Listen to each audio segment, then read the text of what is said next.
Well, howdy everybody. So it's time for another deck tech. Um, and since I think I really am just going to be putting the results in the title if it's a 5-0, I guess there's no point in trying to hold back the spoiler. We did get the 5-0 with this list, and and I'm doing the deck tech after the league. I'm not going to spoil like how the games went, but suffice it to say, this list may have legs, and yeah, I just want to explain kind of what the thinking is going into the league, and we'll get to see. Since we know the result, it's not necessarily a matter of whether or not this deck has potential. I think that it's kind of evident. It's kind of like obvious that the deck does have the potential based on the result here, but we get to see if the cards perform based on my thinking going into this. And so my thinking going into this was basically that I want to try Blightning, and shout out to see if I can find them on YouTube. Give me a second here. Shout out to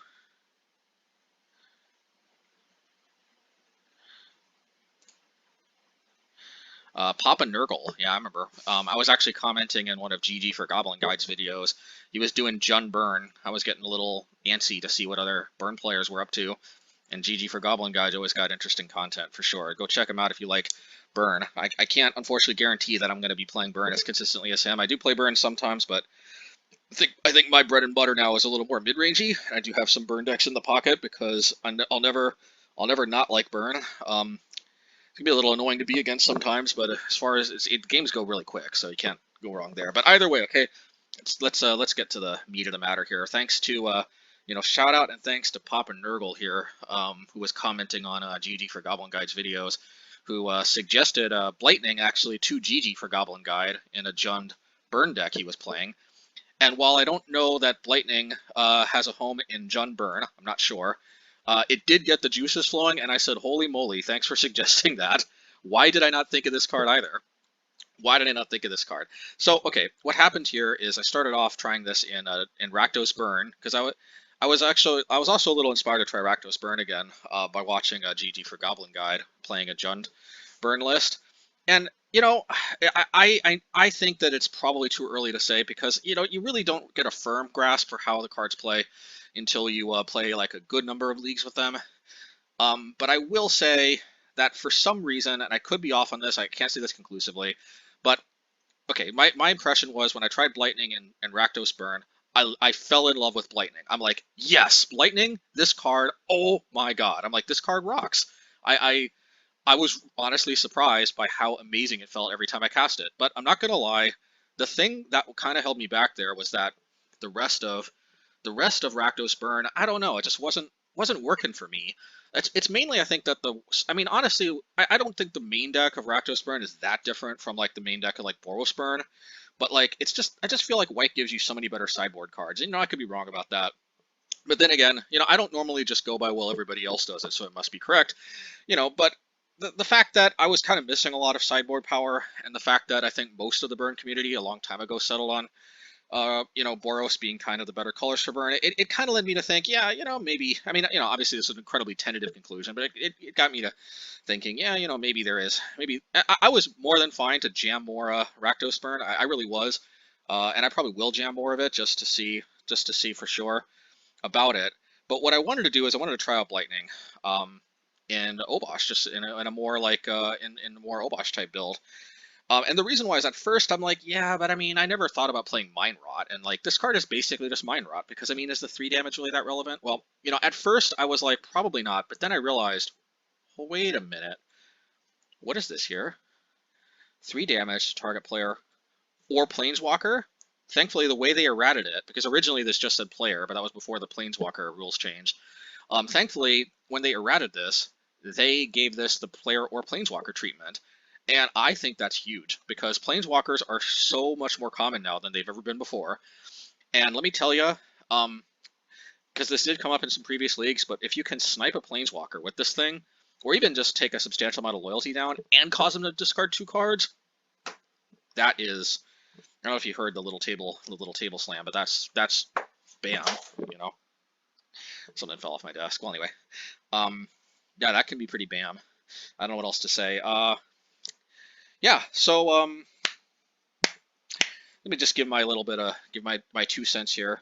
So first things first. You know what? Actually, I think the best way for me maybe to explain my reasoning to my cards is actually to do a little bit of a explanation of how I actually build a modern deck, because I know some people are a little bit curious. Like, if I'm going to try a whole new deck, how do I go about it? Now, I can't exactly tell you how exactly I create a deck from scratch, because honestly, I don't usually create decks from scratch. I guess I kind of created the white deck from scratch. I don't know that because I don't know that there's only two ways I can go about it. Either create it by scratch, or I find a deck somewhere, either online or one of my previous decks or something, and then I kind of like modify it. But actually, even the white deck, not gonna lie, I may have pulled up some kind of death and taxes list of some type, and just kind of like switched cards out from there. Just because it's just good to remind yourself. Like, I mean, what if you started off with death and taxes and for some reason just forgot about Aether Vial, for example? I know it seems like, how could you do that? But if you don't have a deck list in front of you, you don't want to test like 3 leagues or something and then realize that there's some kind of critical card that you forgot to include, and so your results might be skewed. But anyway, let me just tell you the basic idea is, because almost always you're going to have a deck to kind of modify, whether it's a deck online or whether it's one of your own decks. And by the way, yes, Obosh Red actually was just a process of mono red burn gradually morphing really, really gradually over time. I'm not joking. Because actually at first I think mono red burn morphed into mono red prowess. Okay, maybe it's actually kind of hard to explain. It's not so much, yeah, I mean, actually I'm not sure, I'm not sure exactly how I can describe it. But because Mono Red Burn didn't morph into Prowess. I think what happened is I played Prowess for a while. No, this is what happened, okay? First there was Mono Red Burn. Then there was Mono Red Prowess. And then and then even though I didn't necessarily like Mono Red Prowess a long time ago, I'm like, I do like Soulscar Mage. I do like Lava Dart. I do like the Prowess creatures. What I was not so sure about is, I'm not so sure about Bedlam Reveler. But a lot of other cards in Prowess, I'm like, yeah, I can get behind this.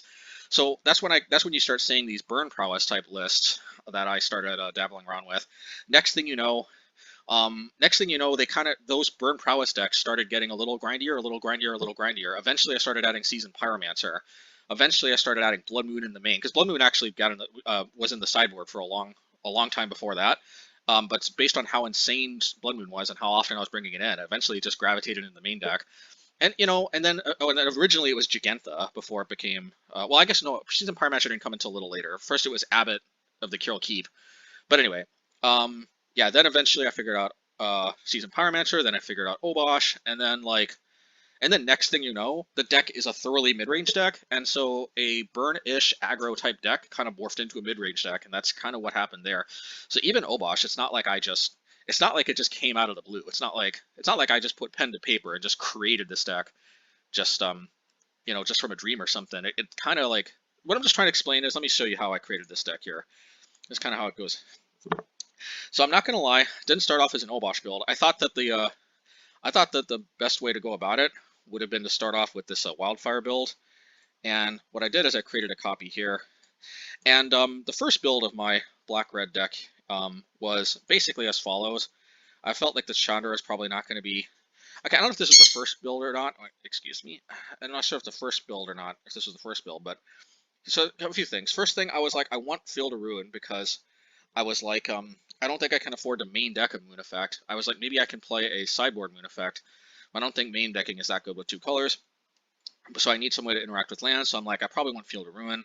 And I'm like, so based off the Wildfire build for Field of Ruin. I think I started with kind of these core cards. I know I want Fury, I know I want Seasoned Pyromancer, I know I want Bonecrusher Giant. I know I want either this or Relic of Progenitus, and I know I want Lightning Bolt, and at first I was like, I know I want Reckless Impulse. Probably I want Shatter Skull Smashing. And yeah, and then I'm like, and then I kind of, oh, excuse me, Sunshine the bird might be a guest commentator a little bit. Yeah, so this is kind of like where I'm coming from. And then I'm like, okay, so let's add the black cards I want. And I was like, definitely I want Blightning. This will also maybe save some time, because if you see any of my videos, you know you already know like my reasoning for including Fury, Seasoned Pyromancer, Bonecrusher, Impulse, Lightning Bolt, and a Graveyard Hate card, whether it's Soul Guide or Relic. But yeah, so I'm like, basically what I wanted to start off with is just kind of like a mono red mid range deck, but with a light black splash, because I didn't just want to mess with what was working, but I did want to try Blightning out. So I'm like, okay, I'll put Blightning in. And actually, my first black card was actually my first other black card I had in here was actually collective brutality here. Yeah, this is what I started off with, and my reasoning here was that collective brutality. I wanted some kind of disruption, but one of the things I really don't like about Inquisition and Thoughtseize is that they become a dead card later on. And sure, I can pitch them with Seasoned Pyromancer, but that's one thing. That's one really strong advantage I liked about the mono red versions is just that playing like zero discard, I just felt like I was generally favored against most mid-range mirrors because I had zero dead cards later on. And Blightning falls into the category of not a dead card because it always at least does 3 damage, and it never ceased to amaze me that the 3 damage was always surprisingly relevant, especially because Planeswalker was still in the meta. But even just when it went face, it did give me the ability to burn out more than I thought it would. But yeah, and then for the mana base, so I think my first build I didn't really know what to do with the mana base, but I'm just gonna cut to the chase of like I think the final mana base before I went Obosh. Ghost Quarter just wasn't enough room. I think I went down to 4 this. Yeah. And I don't think I started off with Canyon Slough. I think at first this was Blackleaf Cliffs, but I realized I was getting way too mana flooded. I didn't have enough utility lands, and I was just like, man, I really wish Black had the Black Red Horizon land, which it doesn't. But then I'm like, wait a minute, I've played Cycle lands before. I thought for a second about Forgotten Cave, but I'm like, wait a minute, isn't there a Black and Red type Forgotten Cave type card? I'm like, sweet, this allows me to color fix, and it gives me some utility if I'm flooding out later in the game, which is a real problem if you're playing a mid-range type deck. So anyway, so Canyon Slough, I'm like, oh yeah, let's definitely get this in here. I think I definitely wanted what's it called, Blood Crypt. Let's see here. Definitely wanted Blood Crypt. I like having 4 of these because they're good fetches. Yeah, and I think I wanted Bloodstained Mire too, because my plan was to play a swamp in the sideboard, and then for Magus. Yeah, and I don't think I had Fielder Root in the first build. Okay, I'm not 100% sure.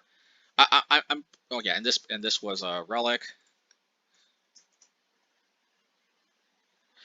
Yeah, that was Relic, and kind of at a loss for what the last card was. Let me take a quick peek at the actual version.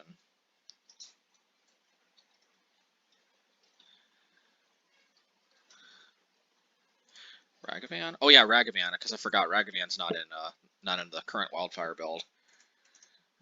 Just didn't feel like it was necessary in that build, but I definitely knew I wanted Ragavan in some type of black-red mid-range deck because I knew I wanted the potential to turn to Blightning. I don't know, maybe that's being greedy, but yeah, 2 reasons. Definitely wanted the potential to turn to Blightning, and number 2, I just love the way Ragavan color fixes. Ragavan is so good, especially in multicolor red decks, because the treasure tokens not only give you a mana boost, they also color fix, which is kind of nuts. So I think this was kind of more or less my build. I think the Den of the Bugbears were actually 2 more mountains, so that made it 6 total mountains, and then 1 Shinka, the legendary land that taps Sad Red and gives first strike, and the new legendary land from Kamigawa, Sokenzen, the Blood Crucible or something that you can pay for and discard it to add to colorless tokens with haste. But you get the idea. They could have also just been Den of the Bugbear just as easily. Something like this was going to be the way I went. The sideboard I think was going to be Ratchet Bomb because yeah, I generally like Ratchet Bomb better than Blast Zone if I'm and I want some way to deal with enchantments and other things.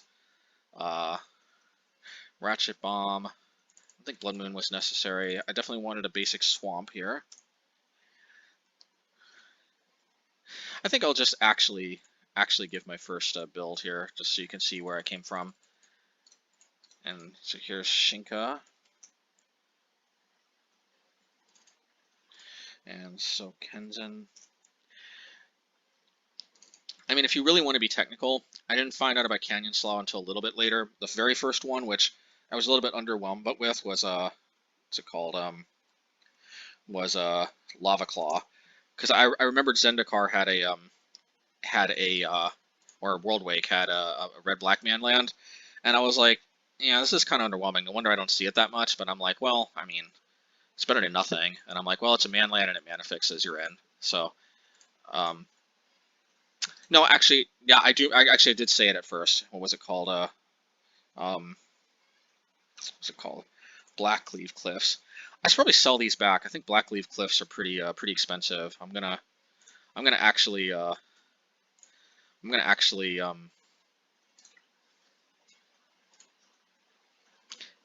actually sell these back.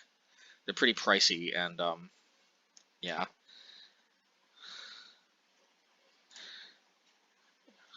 Oops, forgot to put them in the deck. But yeah, Blackleaf's Cliffs. So this, I think, was, I can't remember 100% sure for sure. And let me just try to figure out the sideboard, but I'm 99% sure this was the initial draft of the main deck, because I've got my you know, for some reason, oh, I don't think I had Shatter Skull on the first version. Yeah, I remember now. I had because I do remember Field of Ruin was in the first version for the reasons I explained before. So yeah, so I think this was my first draft. Let's see, sideboard. I think I had Magus. Oh yeah, and I remember at first I had Feed the Swarm. I had Feed the Swarm. I had Sudden Edict. And I had Shenanigans. Yeah, I am 99% sure this was the first draft. So, but I hope you can see how the Wildfire. I took the Wildfire deck and I kind of Rakdos-sized it, if that makes sense, with Blightning. And at first, my reasoning for Feed the Swarm and Shenanigans was that I knew Shenanigans was going to be a great great slot to play with for 2 cards because I've done it in the past. And I just felt like, you know, if I'm playing a straight up artifact destruction card, a mostly straight up enchantment destruction card is a nice complement because, you know, normally red doesn't have access to something like that. And I don't think Ragavan was in my initial build, yeah. Sudden Edict, originally I was actually going to play Terminate, but then I realized I had 0 answers to, I wanted to Terminate at first because I wanted to deal with a Murktide region outright, but then I realized I had 0 answers to Sanctifier and Vec. Primarily, what's it called? Primarily, Hammer Time is the main concern if I can't deal with Sanctifier and Vec. Sometimes you can just lose outright. The problem, of course, is if they have even like 1 untapped mana and they have like an Inkmoth Nexus, then you need to be able to deal with the Inkmoth Nexus or something and on the spot in instant speed, or you may not be able to actually deal with the Sanctifier and Vec, but that's neither here nor there. The reasoning was I wanted a clean answer to Murktide and I wanted a clean answer to Sanctifier, and Sudden Edict was kind of the only thing I had. Terminate, obviously not an answer to Sanctifier and Vec because it targets, unlike Sudden Edict, which doesn't. But yeah, and you know what? I ran this through a league. I think I went 3-2. Now, and that to me actually showed me that I had some potential, because here's the thing. I went 3-2, but boy, oh boy, did I get mana flooded like it was nobody's business. Like, literally every single game, I was getting mana flooded like madness. And I just thought, well, if I went 3-2, despite this terrible mana flood, I'm like, if I can address the mana flood issue, then maybe I'm onto something here. So, you know, I'm just going to cut to the chase because I know this has been going on for a while, but so I did add, what's it called? I did add Shatter Skull. So, you know, I think I took out Field of Ruin, and that's why I was confused if Field of Ruin was in the first build, but it definitely was. One of my first things was I took out Field of Ruin. Then I think I took out 2 mountains and then 2 of these special lands to put in Bugbear, and then I changed this to not Bugbear. I took out these 2. I can't remember. Oh no, yeah. Anyway, I went through some different iterations. Lava Crawl Reaches definitely came in here, at least for a short period of time. Eventually, I found out about Canyon Slough. If I'm pronouncing that correctly, I'm probably not.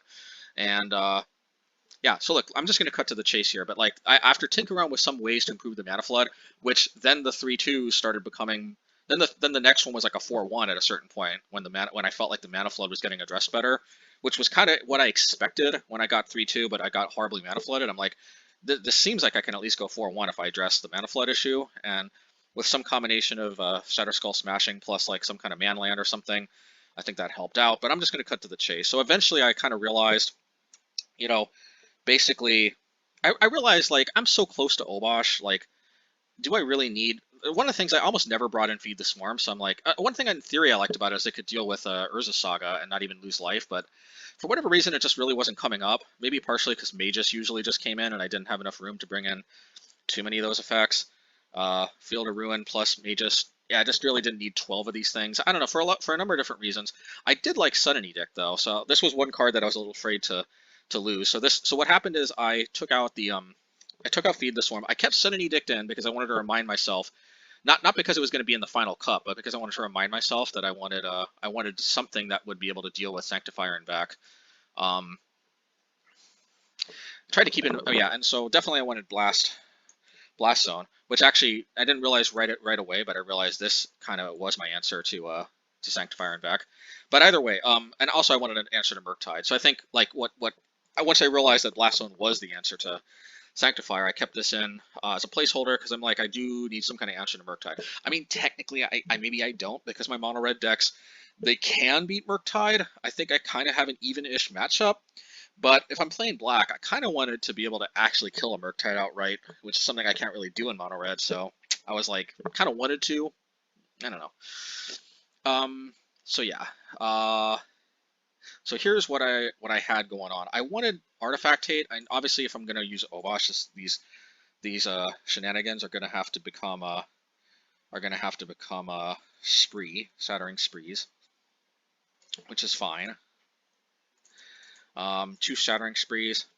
Then I thought to myself, you know, maybe I can just add a swamp or two to the main deck. And then have Obosh as the companion.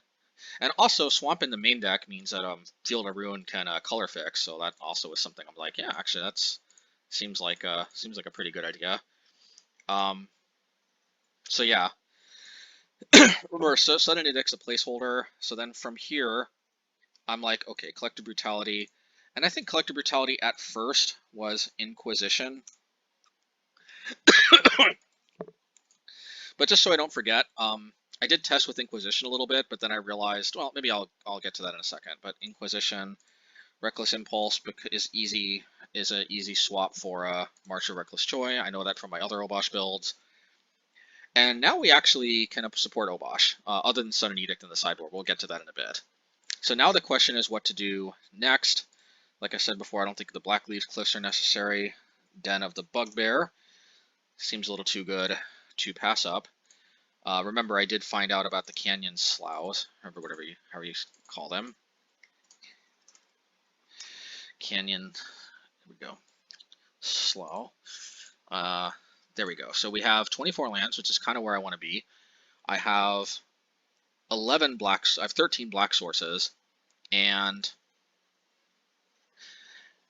I think this is pretty much where we're at. And then I'm like, okay, Sudden Edict. I need something that deals with Murktide. I'm like, I guess Blast Zone deals with Sanctifier. So then it's like, you know, mono black midrange, and you know my actual mono black deck, and I'm like, Murderous Rider. Maybe this is my jazz. You know, true, Liliana is also a possibility, but the issue with Liliana is just that it's just a little too hit or miss in that I kind of also want a little bit of life gain, I guess. Anyway, I did actually notice Liliana as well as a possibility. I'm also not going to lie, I actually don't have the Lilianas in paper yet, and I don't necessarily want to shell out for the paper copies just yet. So I know, but whatever. I know I liked Murderous Rider from the mono black deck, so I'm like, yeah, let's definitely give Murderous Rider a shot. And okay, yeah, and then yeah, basically the Sudden Edicts become Murderous Rider, and And then I realized that I probably wanted 2 basic swamps just in case, just so I can actually. And I do have 10 ways, effectively 10 of them, because Bloodstained Mire to fetch plus Field of Ruin to fetch. So 10 basic swamps is not like impossible. So I just took out 1 mountain, 1 swamp. So we got 2/2 split. Still got plenty of red sources. 2, 6, 10, 14, 18. Still got 18 red sources. So I think it's fine to have 2 black, 2 swamps.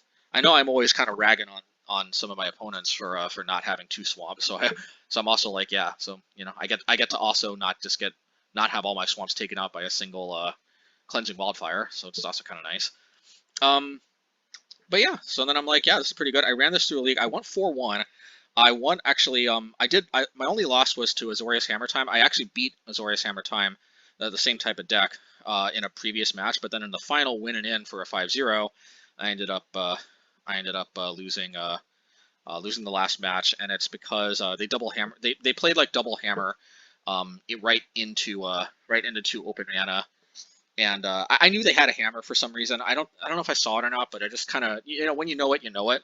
So I actually made the conscious decision to bluff Fatal Push, because I'm like, if I don't bolt, if I just let this resolve, that's kind of signaling that I might have Fatal Push.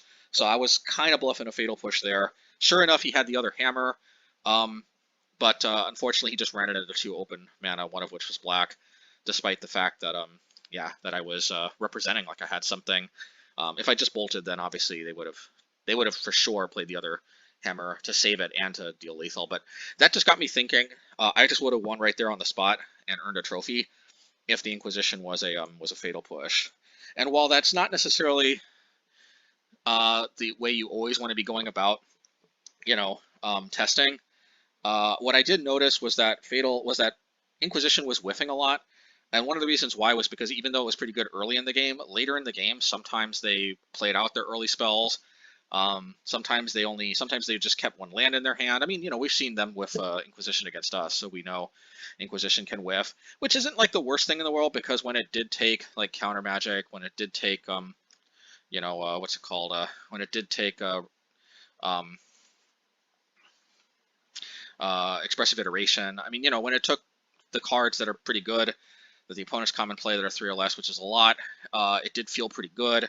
But I guess another thing too was I also ran up against elves in one of the matches. While I did end up taking that 2-1, it felt a little bad because I got steamrolled in one of the 3 matches, and I never really like getting steamrolled by elves because I feel like I should have a pretty favorable matchup against that deck. And I just thought like Inquisition, I think, kind of wasn't doing anything because they just have so many redundant elves. Like what I really needed more of was more early interaction with their Llanowar elves, and sometimes with their Elvish Archdruids and whatnot. And I just thought, Fatal Push. I mean, we do have both Bloodstained Mire and Field of Ruins relatively easily turn on Revolt, so dealing with Elvish Archdruid with Fatal Push shouldn't be too difficult.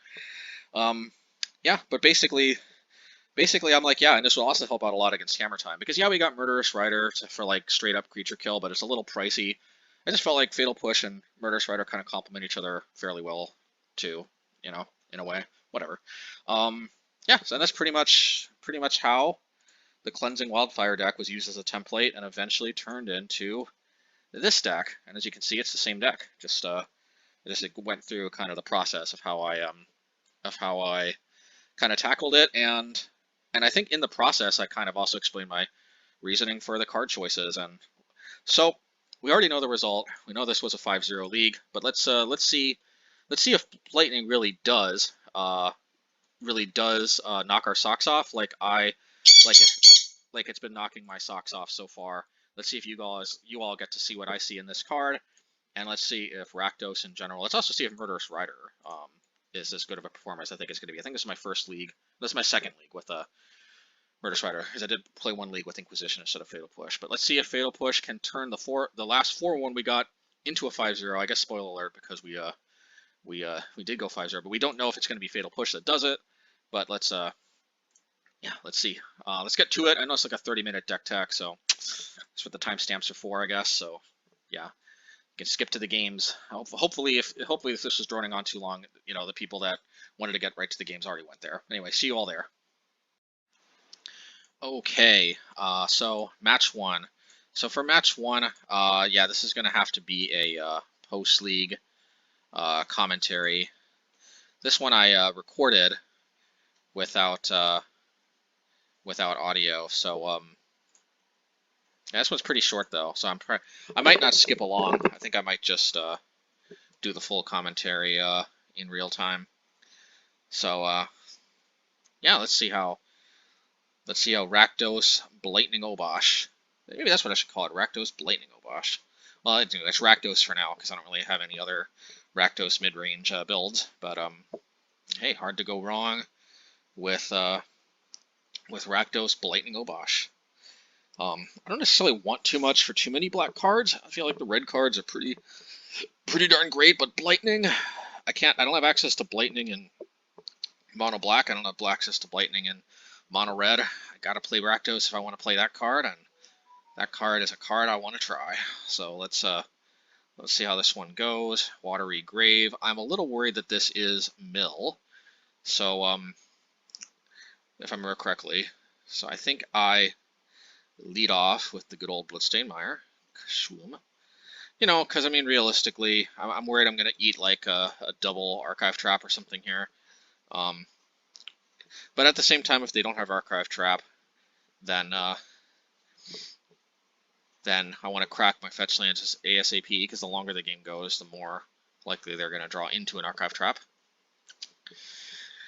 The fact that this is taking a while, to me, suggests that they are considering whether to Archive Trap now or wait until I fetch. You would think that you do it now, because what if they actually hit all our fetchable lands? Not unthinkable.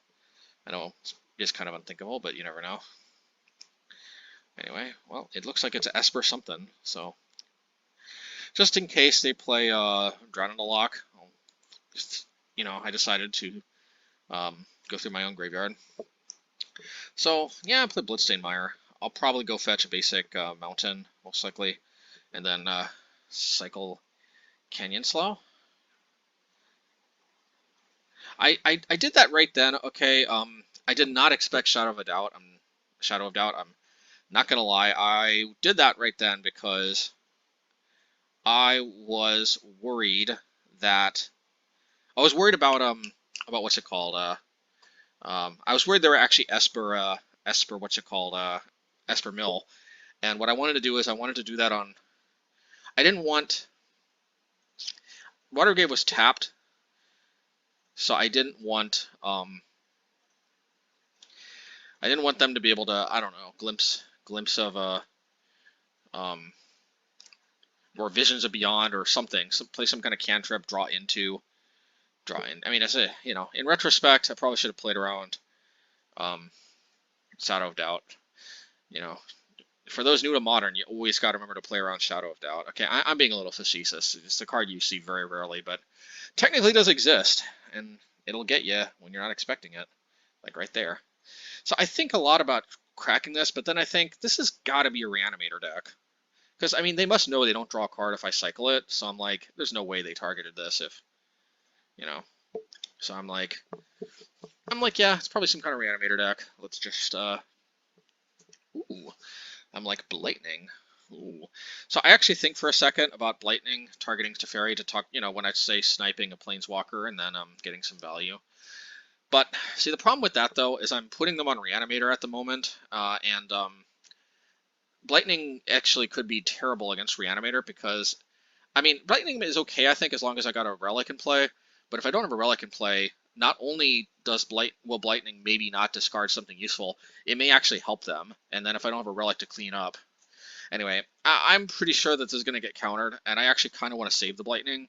I want to run them out a little bit of counter spells before I play Blightning. Now, to my surprise, the Stomp actually resolved, so, you know, make of that what you will. Which is still not bad, because, you know, I mean, it's kind of a 2-for-1. I've got a Giant waiting here to come out, so. Yeah, this way if they play like, Prismatic Ending on one, still got another one as a backup. Well, Memory Deluge. I'm like, this could be like a Reanimator control type deck. For some reason, I'm really stuck on the idea that they're Reanimator right now, and, you know, but I'm really starting to second guess myself. I mean, because they went after the Relic, so maybe that was just an attempt to psych me out.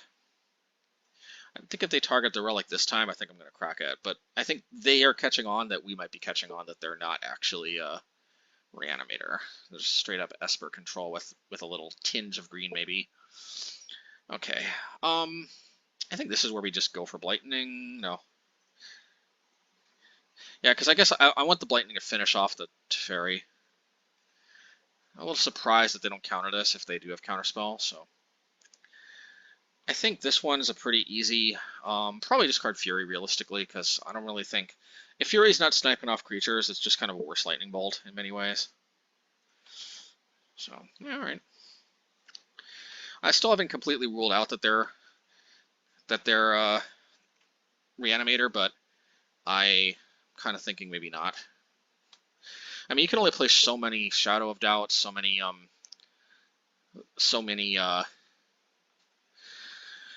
what do you call that? Memory Deluge. You can only play so many of these types of cards before you don't really play a reanimation package and you're really just a control deck, and it's kind of what I'm thinking. But I held off on Blightning because I want the creatures actually pressure the Planeswalkers. Blightning is just kind of a one-time thing, and the real best thing would be if I can snipe it off and get Blightning for basically a 3-for-1. Which is very sweet. I am not expecting Blightning to resolve. I gotta be honest, but they did let Seasoned Pyromancer resolve, and I feel like there is a possibility. I don't know what else to tell you. There is a possibility. They take one good look at this, and they're like, "No siree, Bob. And he said, the truth is what we need." Yeah, I just,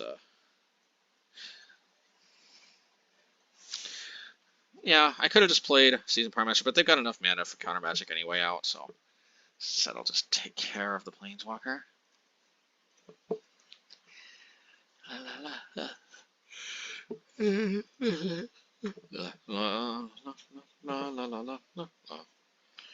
Uh-oh, Supreme Verdict. Well, that's I guess why they let the card survive.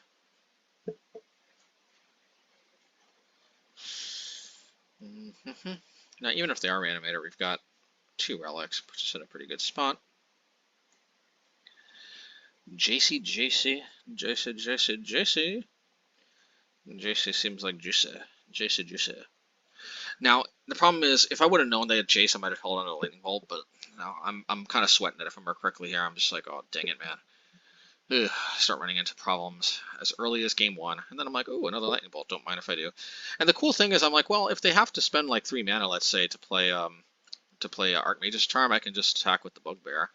And they might be thinking the same thing, so I'm just like, I'll just play Seasoned Pyromancer. Oh, no, I go for the Seasoned Pyromancer to the grave, I guess. Yeah. Because I may want to crack the relics, and I'm just like, nah. So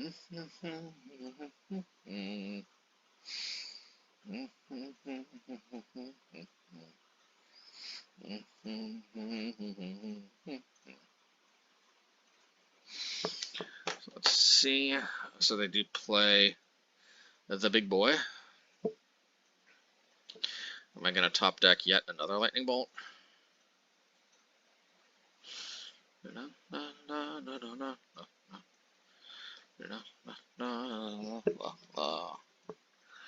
So let's see.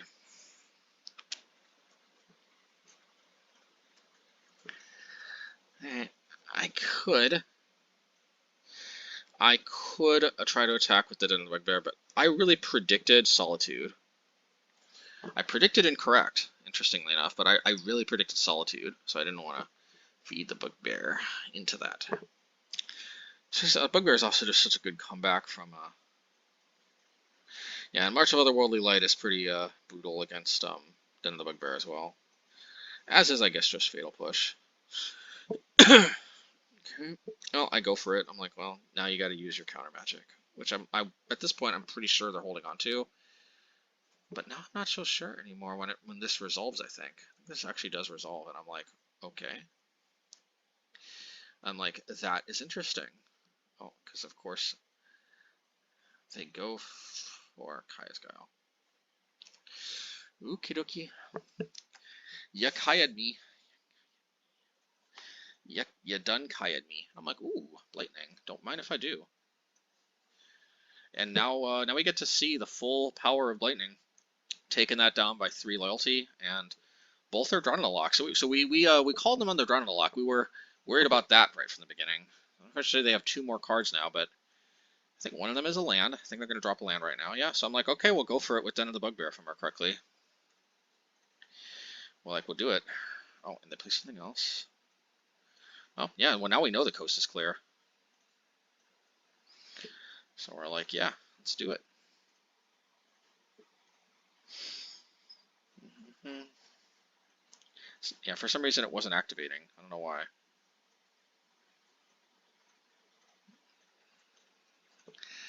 La la la la la la la la la la la la la la la. Yeah, and I think I'm gonna drop the Bonecrusher too.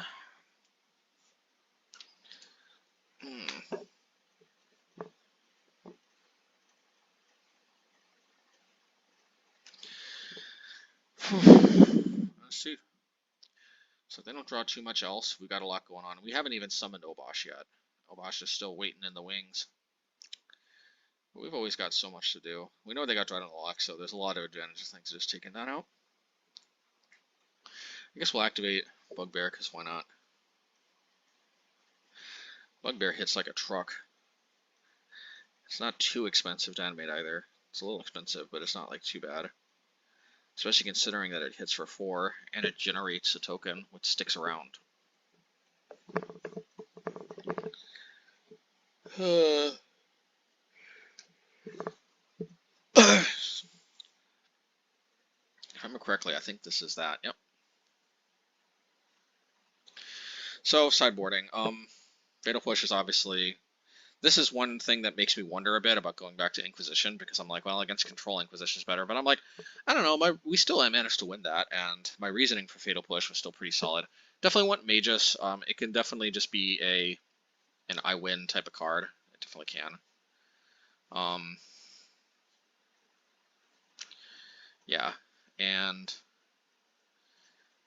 I think we want Murderous Rider, because just being able to snipe their Planeswalkers just outright and get card advantage is pretty strong.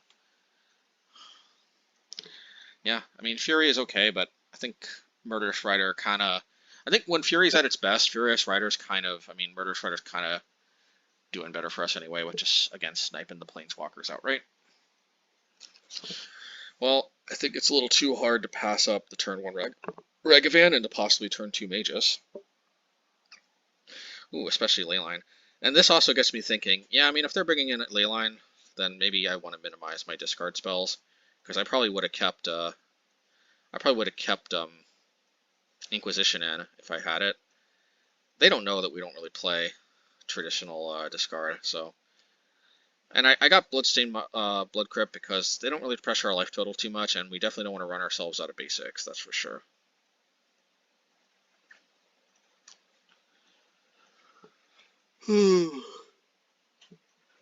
So, I attack. I don't think I want to run Magus right into Counterspell. Oh, and I can't have the option anyway. Yeah, so what I do is I just play Relic, and I forget for a second that I can't target them.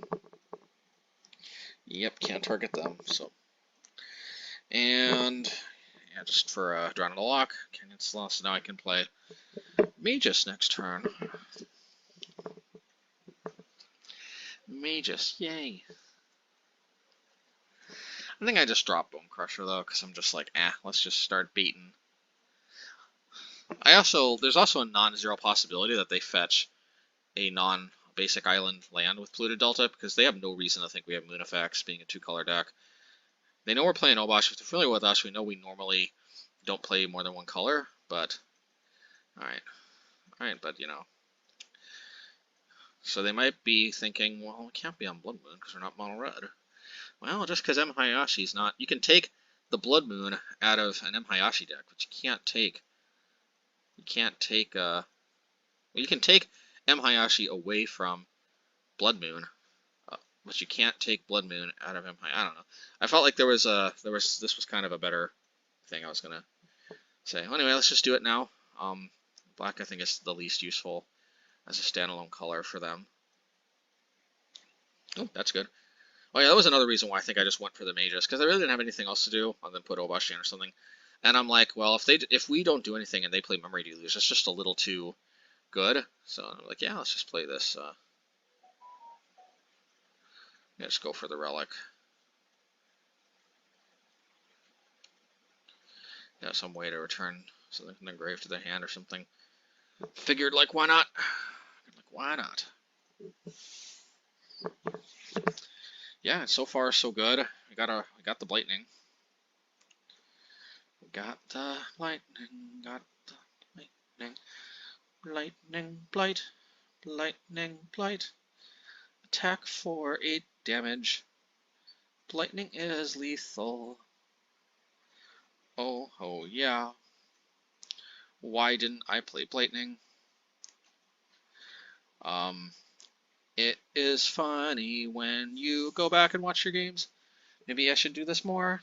I just totally didn't realize they were 3, I guess. Or maybe I was worried about Force Negation. I don't know. I definitely wasn't planning on slow rolling. Alright, cool stuff.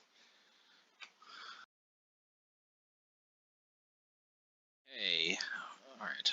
Match 2. Let's see if Rakdos, Obosh Midrange, has some chops, as they say.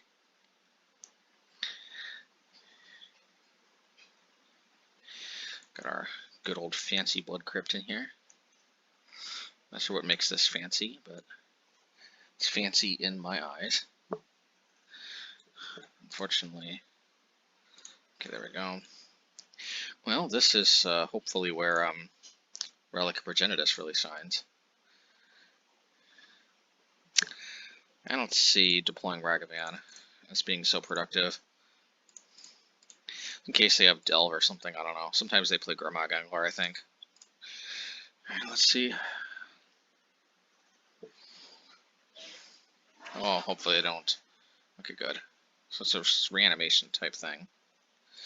Well, I can threaten with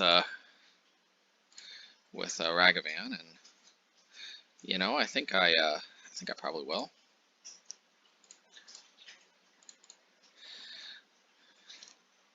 I mean, it's not like the end of the world if I can act for them, but I think it'll be good for us. And if they take, and I'll be happy to trade this too, especially since we have another Ragavan in our hand. Yeah, it's fine by me. Yeah, just in case, I'll do this first. Who knows if they have green and they have Life in the Loam or something. Seems unlikely, but alrighty.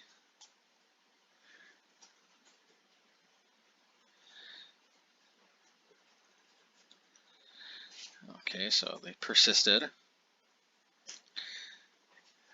They can be kind of persistent there. Alrighty.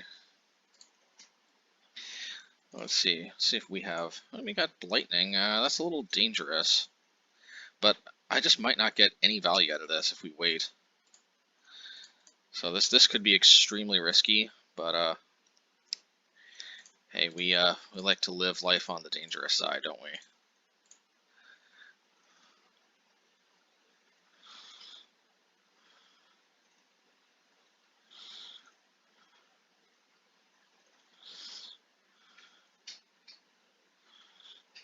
Okay. Well, and then hopefully I don't have another persist in their hand. That would suck.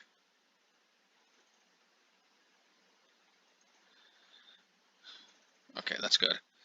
I need like Fury or something to stabilize, but once I get it, I should be in pretty good shape. In fact, I think I'm going to do this. Alternatively, I could play Seasoned Pyromancer, leave a mana up. Maybe that's better. Yeah, that's probably better. This kind of brick walls them. I mean, I kind of want March, but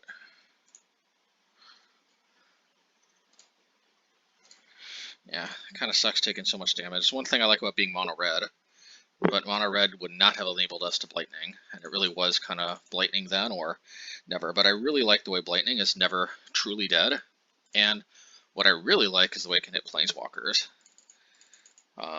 If this card couldn't hit Planeswalkers, it wouldn't be as good. It still might be playable, but I think the fact that it hits Planeswalkers is a huge selling point. That's my opinion, at least. Let's see here. Yeah, let's wait. Okay, we got another Blightning. Not sure how necessary this whole ordeal is.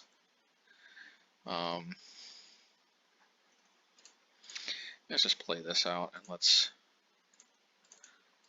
bam, bam, bam. If they reanimate the right priest, we'll just respond by cracking Relic, no biggie.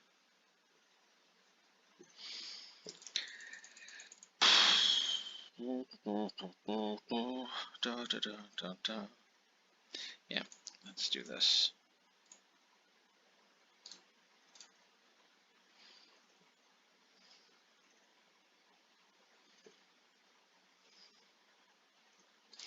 And let's Blightning here.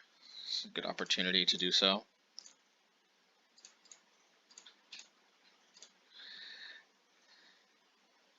Not bad. Let's do this now, I guess.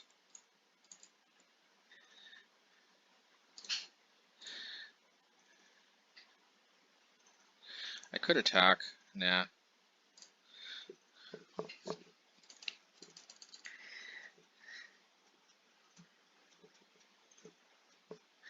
Okay, Fury is kind of cool.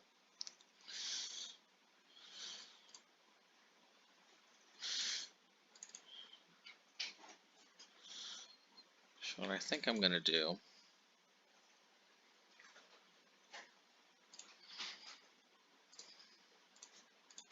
because this is a good target for Stomp my next turn.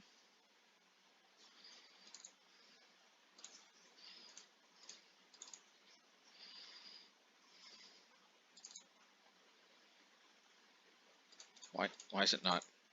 Okay, it's weird.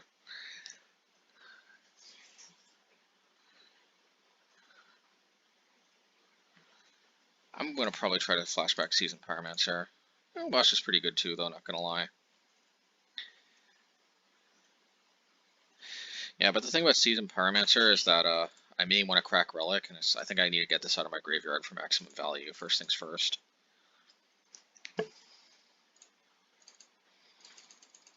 Plus they might attack with everything, thinking I have to chump, when in reality I don't really.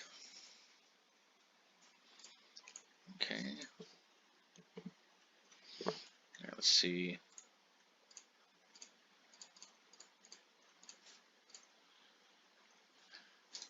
Well, I hope they don't have some kind of reanimation spell, actually, now that I think about it. That would kind of suck, but... Oh, let's see. I mean, they could always reanimate Fury anyway, so...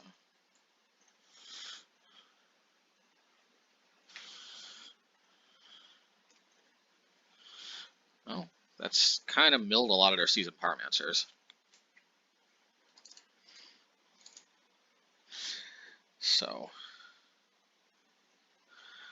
On an adventure... I think, yeah, we need to deploy some CZ Pyros.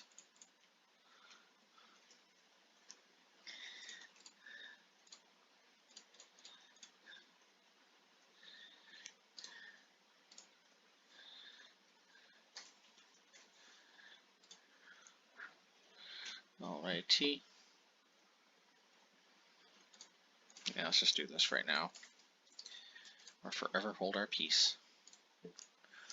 Having two blockers seems pretty good. They can't Fury both of these away, you know the drill.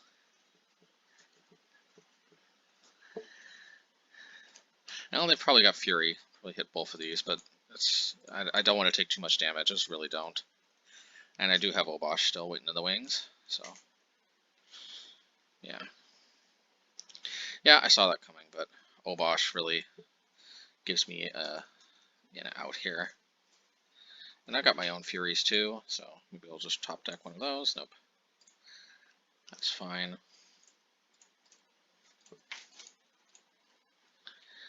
That is fine.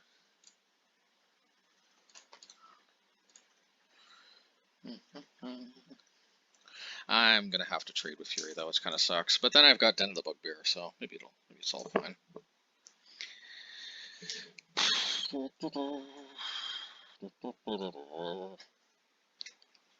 Da da da da da da da da da da da da da da. I'm gonna just hold Field of Ruin just in case.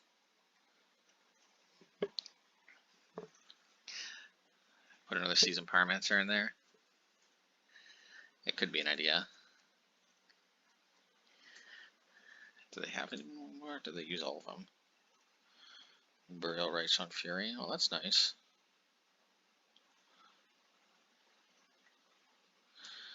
Alright, well, hopefully we draw Fury. Let's see here. No, that works too.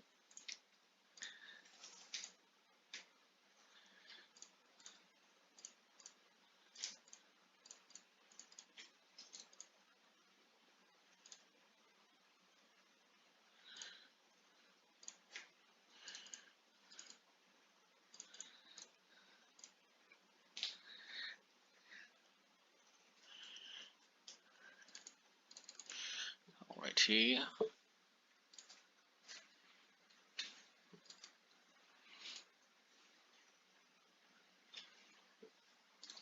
Unmarked Grave. Unmarked Greyhave.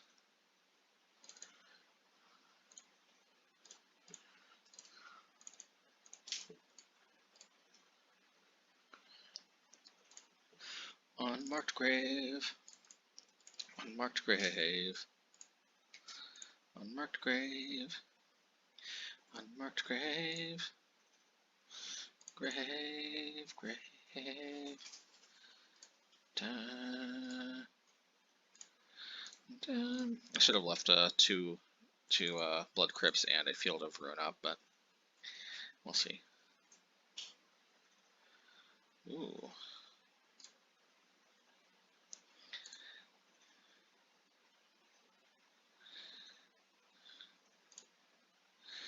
Alright, let's see.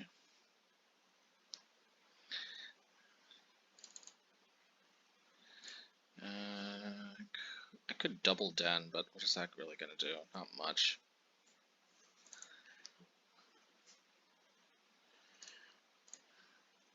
If I double Den, I think I can kill it. Let's see, 1, 2, 3, 4. 1, 2, 3, 4. No, 1, 2, 3, 4. 1, 2, 3. Yeah, I can double Den. 3, 4. Yeah. I can double Den. It is possible.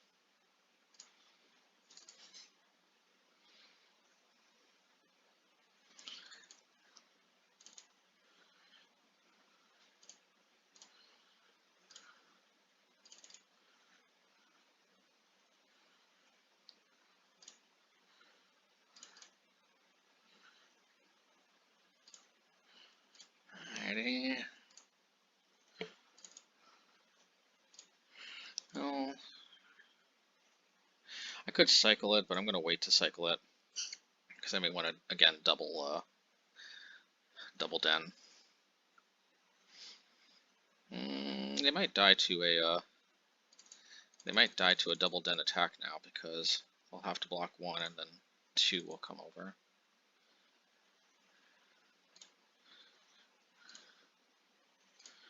Right, let's do this. Soup. Not bad. Not bad indeed.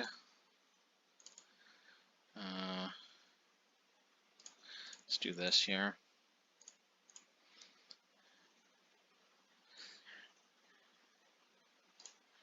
Let's do this.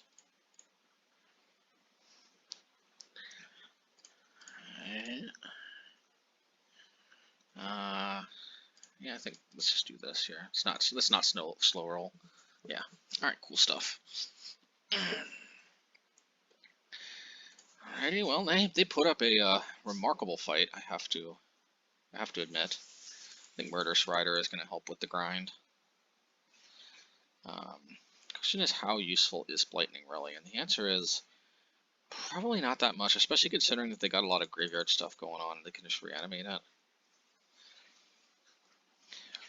Blightning is a little more when we're on the aggro, and I think we are on the control, I think. 1 second.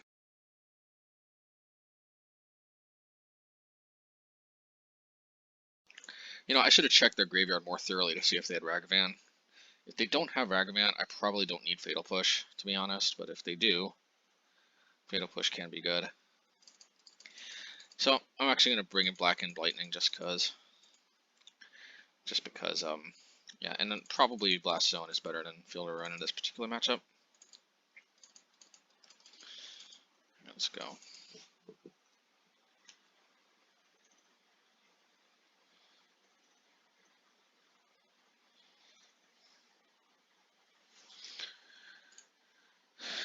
Let's see.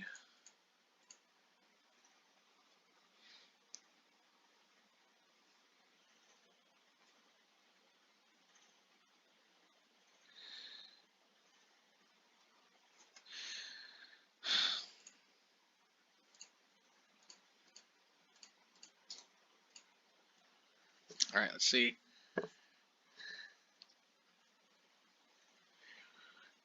Oh no.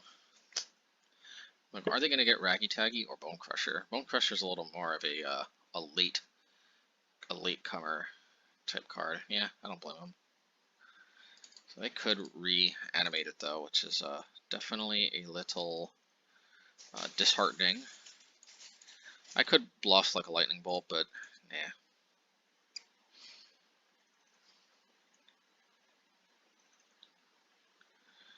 Reanimation.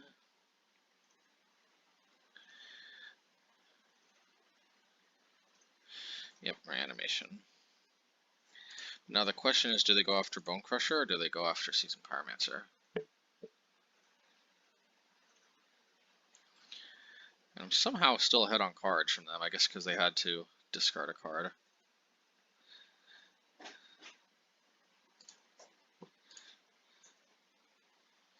Let's do this. Alrighty.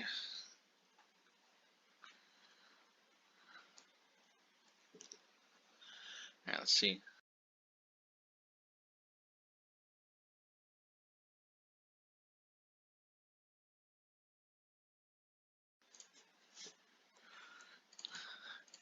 I thought about including Grief in a companionless version, but I just think like just having Obosh at the ready has served me pretty good so far. So let's see, Canyons. Oh, man, I need some good cards to discard.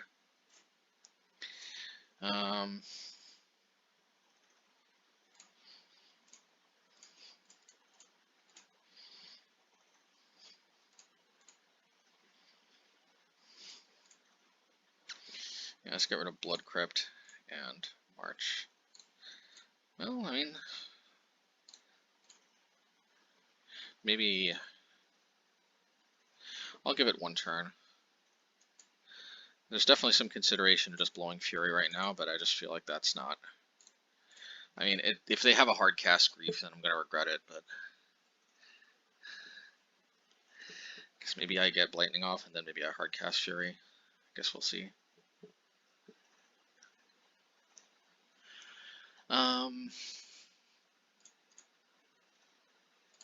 Let's do that.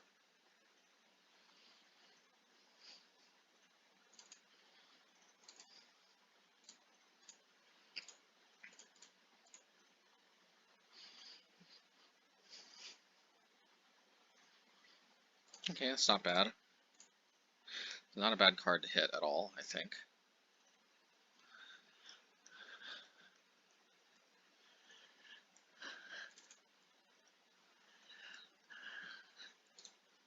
Alrighty, right. Alrighty. Alrighty. Da da da da da da da da da da da da da.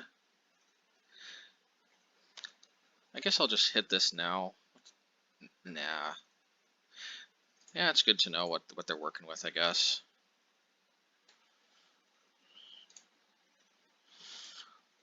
Okay. So, I've got choices here. I can Murderous Ride, bring back Pyromancer. Yeah, I like the idea, actually, of just hard casting Murderous Rider. And the reason why here, folks, is that I want to discourage them from attacking so I can get a very juicy Fury. And also I want to start gaining life.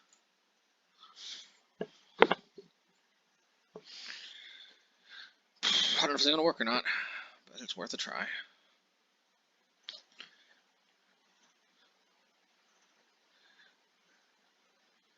Come on, don't do anything, don't do anything. Definitely don't reanimate Grief, please. Don't reanimate Grief. Alrighty.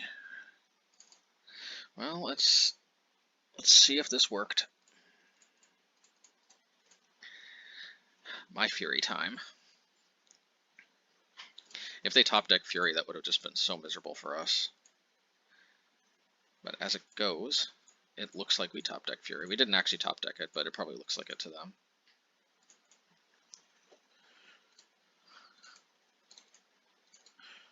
Gaining life is pretty nice.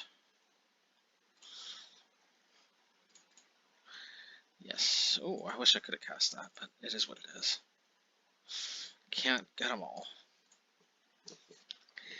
People, the Mirrored Raker is a very sweet card in this deck. It does help them discard. My Bonecrusher. My Bonecrushy. Oh, well, I guess that's that. Okay, match 3. Let's see. Let's see if the light Black Slash has some legs.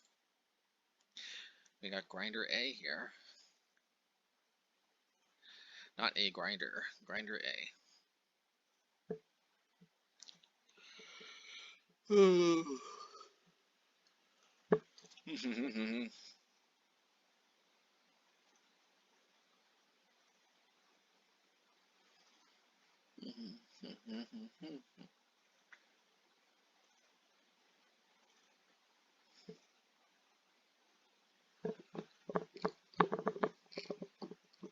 Let's go 3. Must be Tron. Doesn't look like Tron to me. Must be Dredge. Hopefully we can rip a relic off the top. It's gonna be a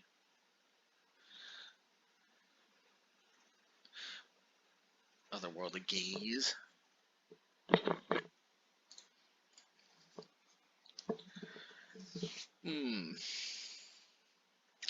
So far, it doesn't look very Dredge-like. Could definitely be mistaken, though. I got a lot of mid-range power here.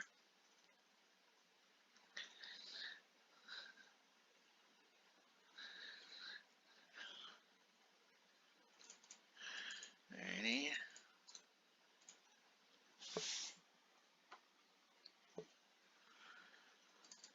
Should I play Bonecrusher or should I play CZ Pyro? The problem is I don't really know what they are, so I don't know what to discard yet. So this could be incorrect, but I kind of like having better information on what to discard. Plus maybe we take out a counterspell from them. Well, they're shocking in. I'm gonna play like Bind Through Mist or something. Oh, Calibrated Blast. Oh. Oh. Oh. Ah.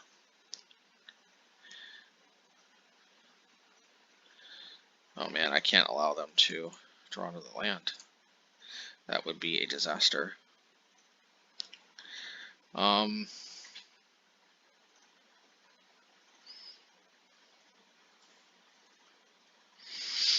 Let's just do this here.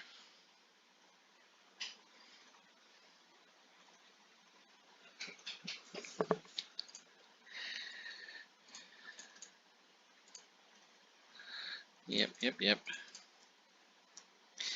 I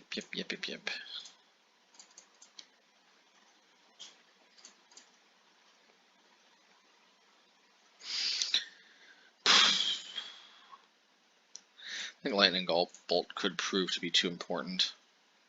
I don't think Blightning is really going to matter too much. Alright, I'm going to end a turn Lightning Bolt. I doubt that they have anything that costs like exactly 8. Or exactly 6, I mean. But, you know. I hope to fade one turn.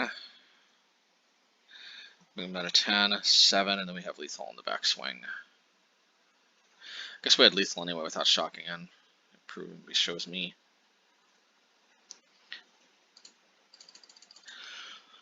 I don't know, for some reason I like this if they don't draw an untapped land, which they will.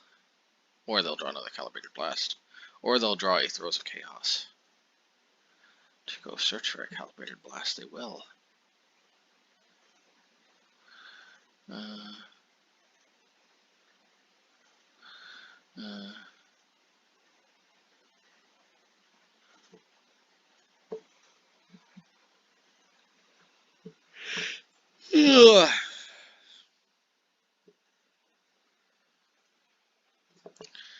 They got something. Ooh, Scion of Draco. I think it's still lethal because they'll have to. They can only block 4, and then they'll take 4, 5, 6, 7 Exacxies.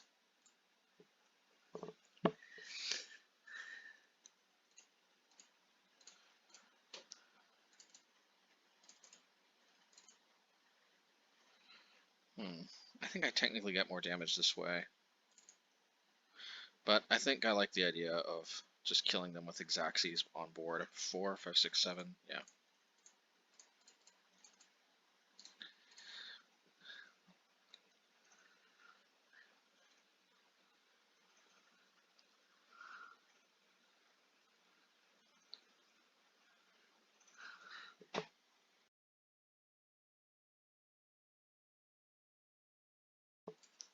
Okay. I don't actually have that much, I don't really have that much to bring in against Calibrated Blast. They don't really use their lands for much, other than just casting Calibrated Blast and Scion of Draco. You know, life gain actually could be a real problem for them, but this is so slow.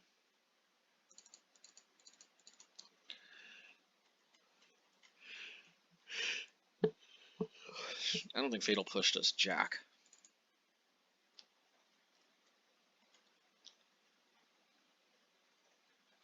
Yeah, I guess might as well.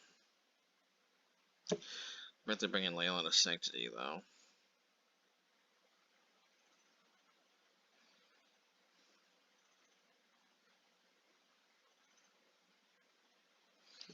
Okay.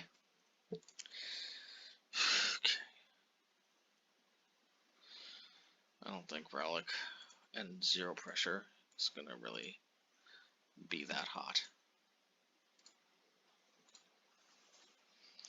Well, that's a little more pressure. So, need really 2 Ragavans.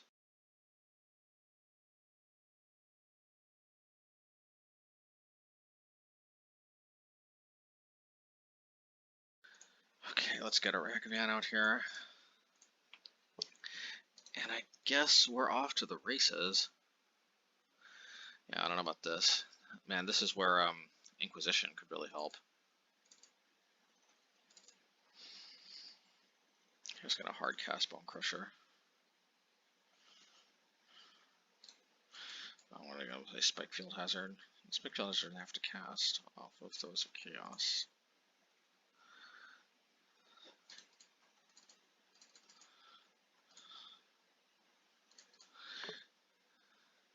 Can't cast that.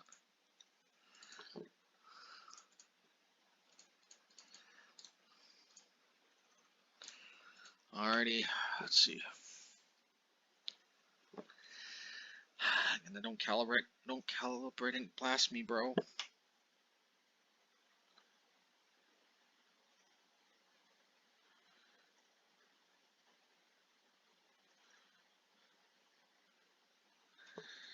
Okay, Scion of Draco. That's fine.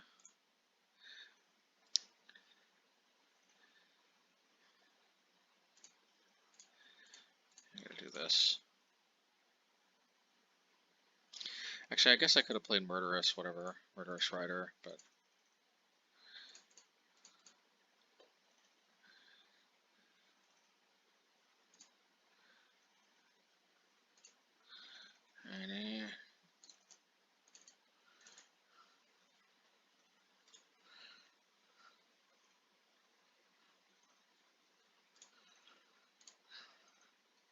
should I worry about another Scion of Draco, or should I just play out Murderous Rider?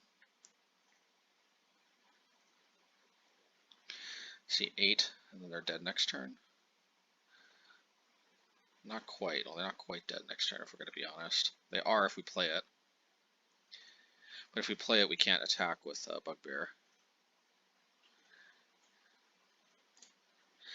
Yeah, let's do this. Because this way we can hold this up, and then we can also field a rune. If we need to. But attacking with Bugbear is going to be our best ticket to actually winning.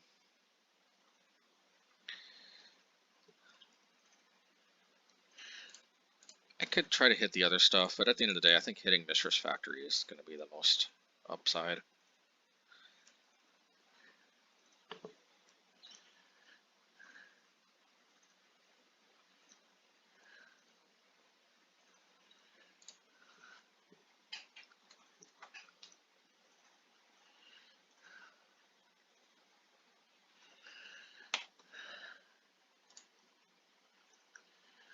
Let me see here. Oh no, what can they do for 5 mana that they were holding out for? Hold on, Calibrated Blast me, bro. 4 ain't that bad.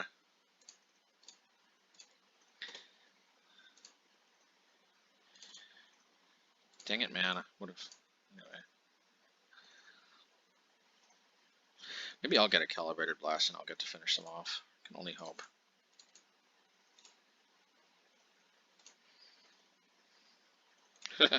I was actually joking, to be honest, but hey.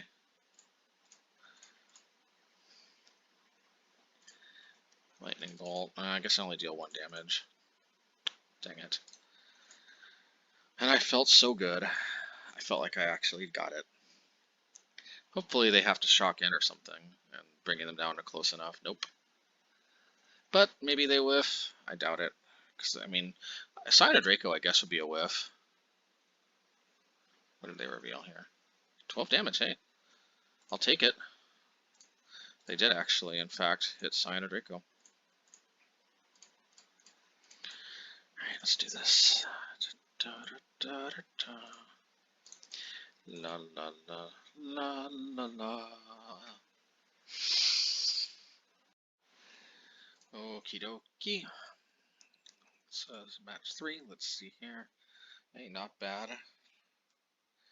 Not bad, not bad, not bad. Let's see here.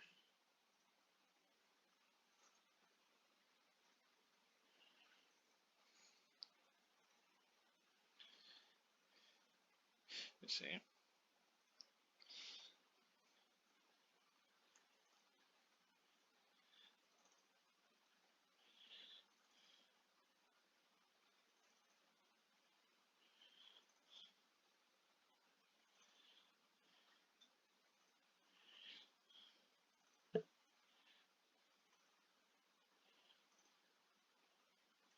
Shoot. I gotta respond to a text.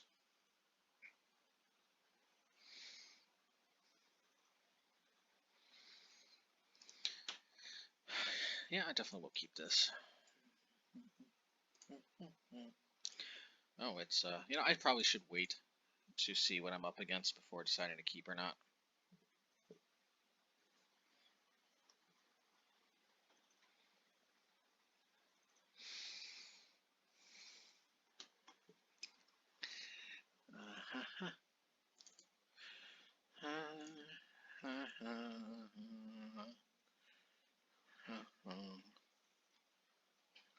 I'm gonna hold on to this because I may want to maximize the amount of basics in my deck, so I may want to fetch another Blood Crypt or something.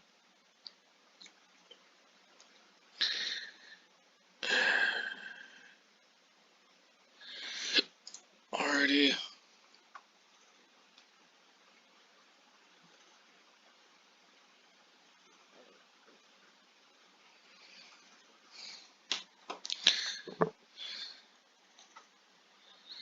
I've got a feeling that they've got a Ren and 6, and they do.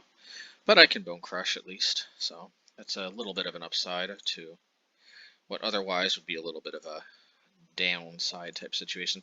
See, if only I could Blightning, then I could have Blightning that and cause them to discard 2 cards. That's really where the real value is with Blightning. But sometimes just making them discard 2 cards in a deck that has as much value as this, I would say every card we discard from them is probably worth like at least 1.5 of our cards. So it's kind of like discard 3, in addition to take 3 damage.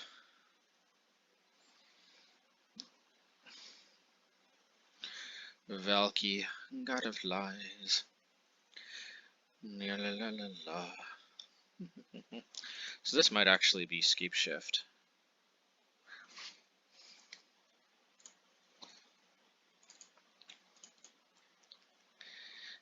Take a mountain.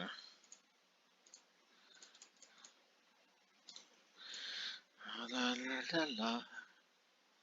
La la la.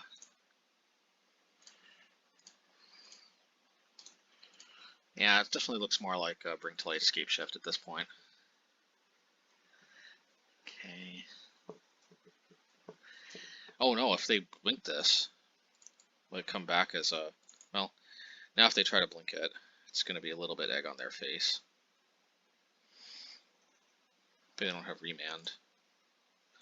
Well, let's see. Yeah,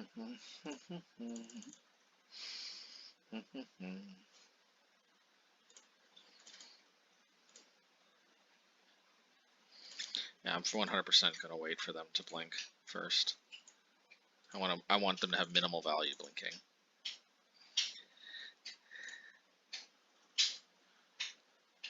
Let's see here.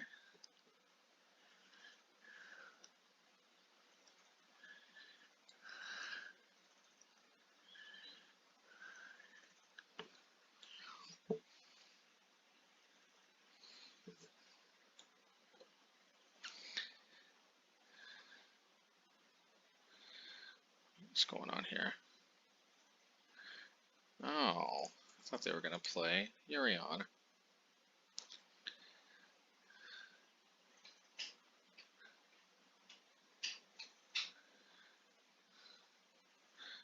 Alright, Niv. It's a little bit, okay, so maybe this is Niv.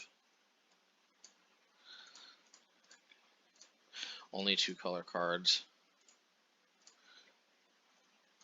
Yeah, so that was probably one of the weakest Niv hits, I think, in a while.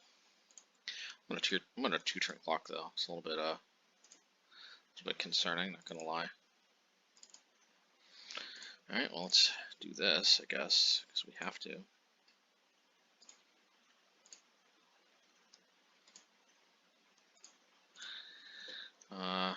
Could Blightning, but what is that really going to accomplish?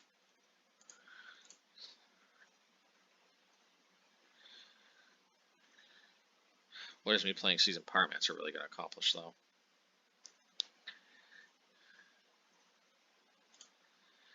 Well, at this point, man, I tell you what.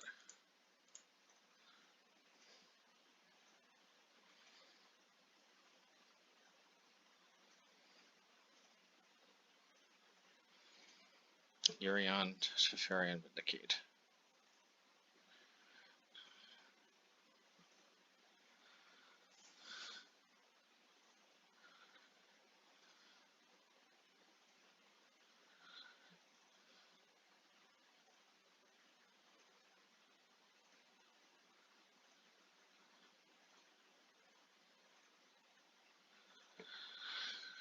Whew, what are they gonna do?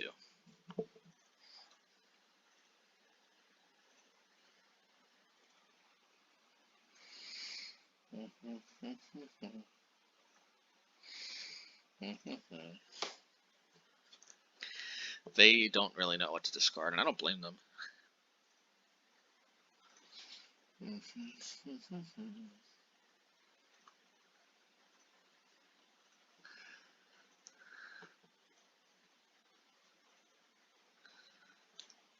Yeah, that makes sense.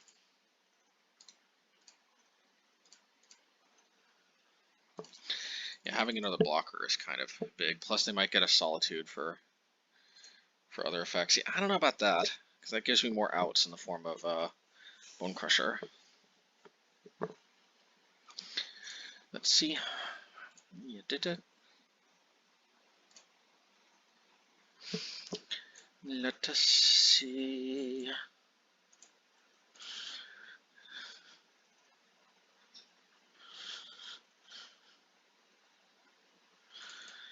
Alright, let's see.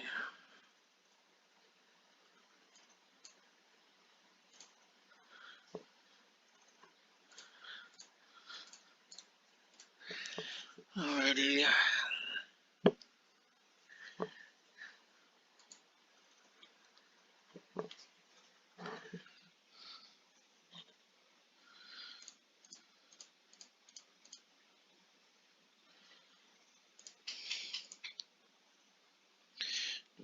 Do we draw into victory? Yay or nay? Let's see here. Yeah, yay or nay. Let's see if we draw into something. Come on.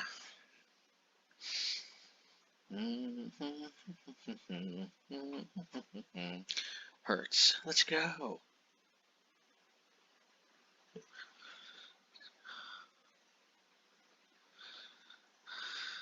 Dang it, man. I know the moment of truth can be pretty overwhelming. Believe me, I know how it goes. I know how it goes.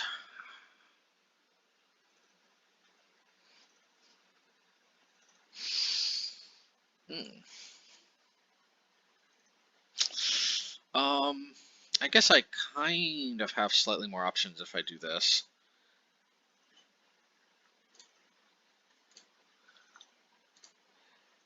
Especially if I do this. This also leaves Blightning open. The question is it better to dig deeper or to leave Blightning open? I don't think leaving Blightning open is where it's at because I already used 2 of them. So I'm going to dig 1 card deeper like that. Plus I might draw land and Blightning anyway. Let's do this. Ho ho ho, Merry Christmas. I think we have a Merry Christmas. I guess I'll play this just in case.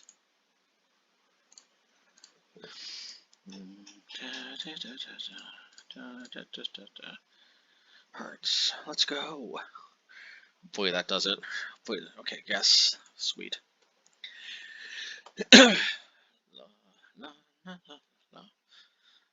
go. Okay. Definitely think we're going to need a Murderous Rider. Fatal Push. I don't think they're an Urza Saga deck. I don't even think they really have much of any utility lands. I don't think running them out of basics is so important either. Graveyard with Relic. I'm not sure how relevant that is. Let me see here. Magus is a little Nambo with the black cards, but we do have basic swamps. We do have the ability to kill our own Magus, and we do have Ragavan for treasure tokens. And we have 2 basic swamps too for full Murderous Riding Glory. I may want the relic. I mean, yeah, the relics, but other than Ren, which hopefully we've got covered between our Furies, Murderous Riders, just attacking it and stuff, I don't know.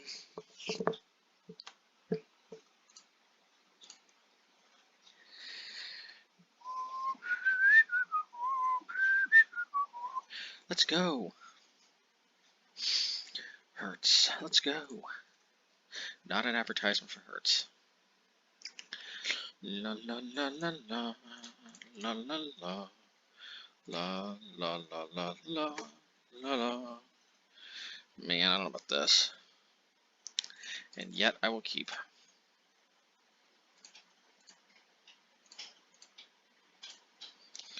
No, no, no, no, no, no.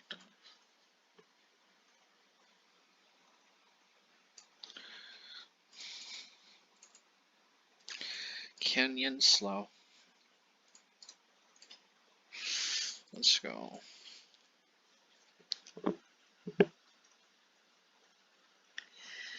Ready, at any 60. I wonder why they play Ren at 6. They always seem to be loaded on lands anyway.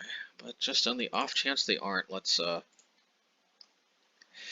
get a little frisky, shall we?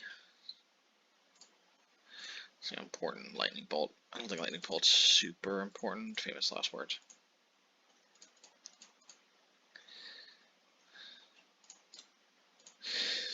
La la la la la la la la.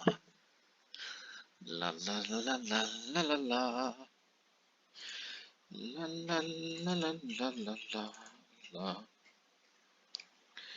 I guess I'll Blightning. Why not?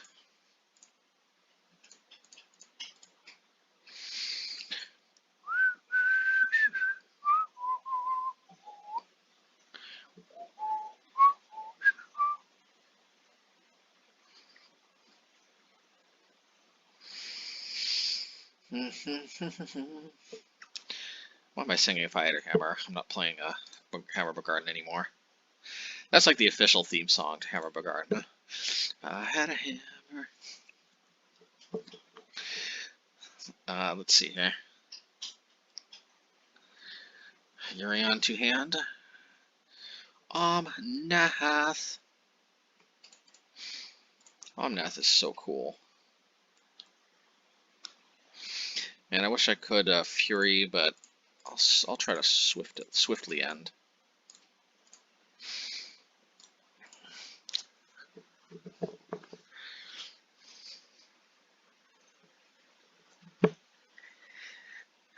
Oh man, let's go.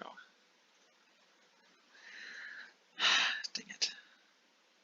I mean, I tried to deprive them of lands by taking out Ren at 6, but they've always got more. They've always got exactly as many as they need, right? Or maybe they don't have land. No, they do.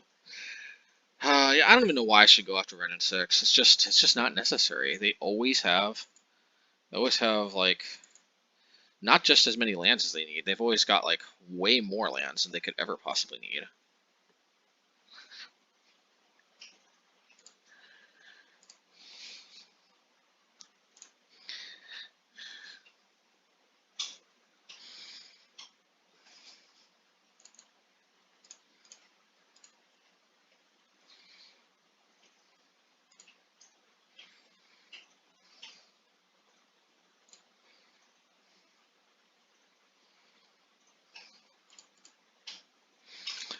Yeah, I guess I'm gonna pray that this actually does something.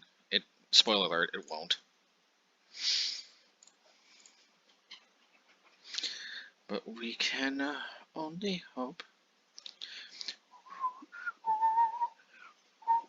Actually, I just realized I had this play last turn where I could have Furied and then played Magus, but oh well.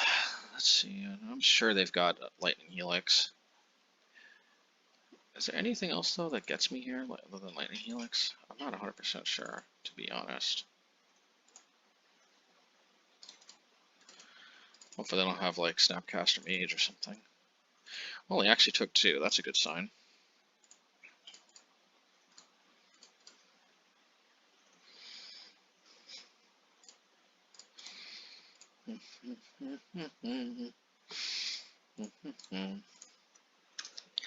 I only have 1 blue or white, I think, so far. Famous last words to drop into the plains. I don't know, not yet. Hopefully Magus does work. We can only hope, right? We can only hope. Well, I mean, hey, it's doing work so far. Let's see. Hurts. Let's go. Let's see here. Dang it, man. We'll need like 1,000,001 lands.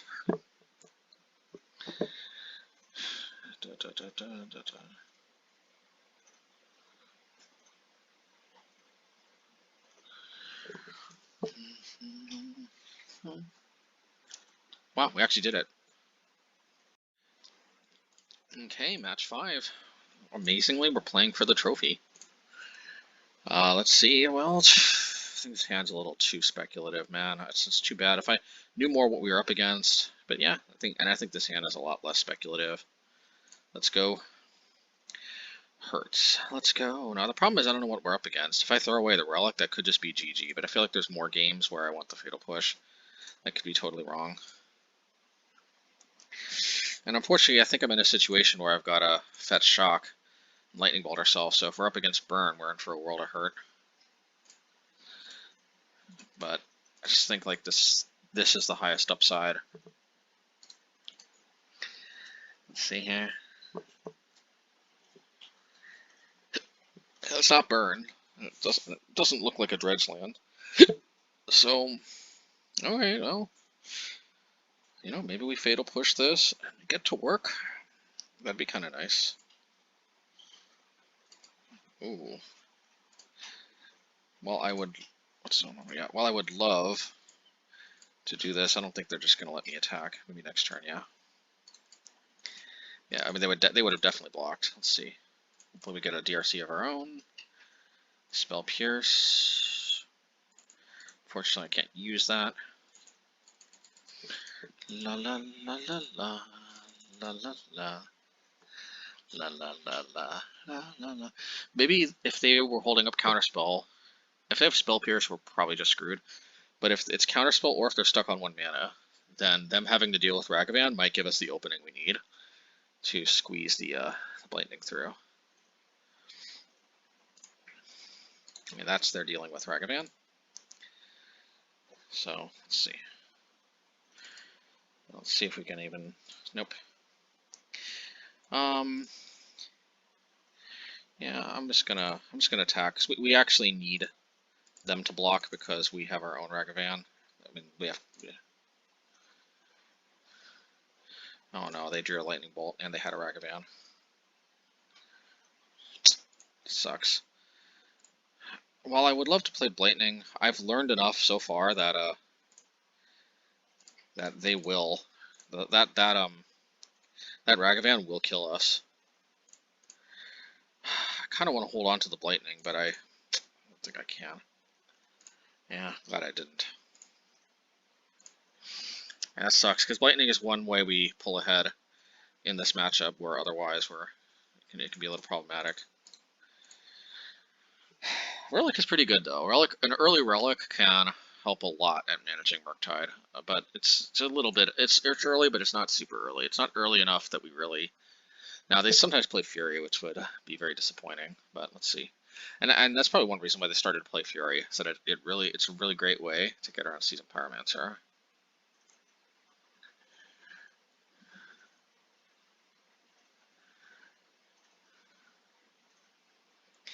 Yeah, definitely block like that.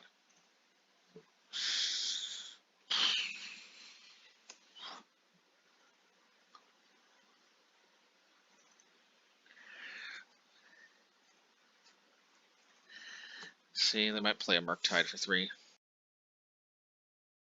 This is exactly what they're going to do. I mean, was I supposed to just not block the Ragavan? I guess this works. Mind if I do?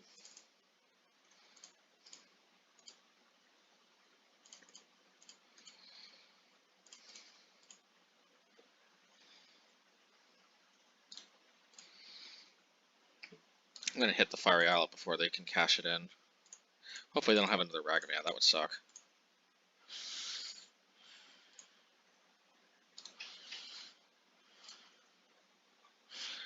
La la la la la la la la.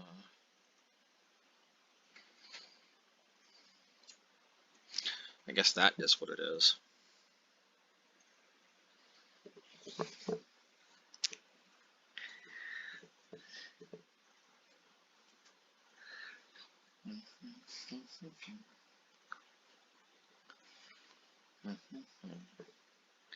DRC.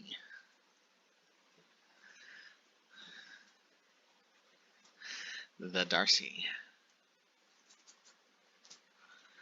Probably just cycle this in at a turn.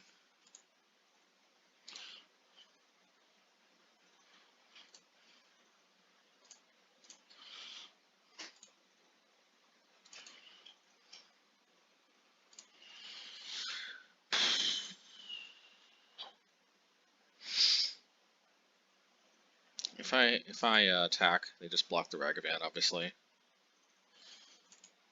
Hopefully they block the elemental token, or they just take all.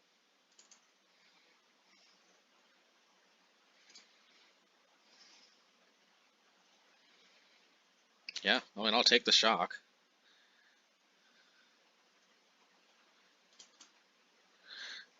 I think they can get to 4 cards in the graveyard, let alone 4 of all the same type.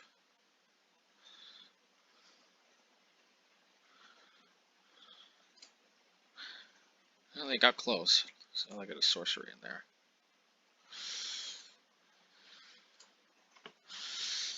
Alrighty. Got a cycle.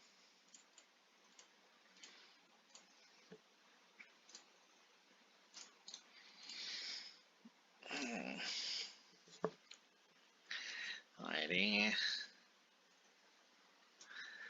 Oh, there we go. But they may not want to attack.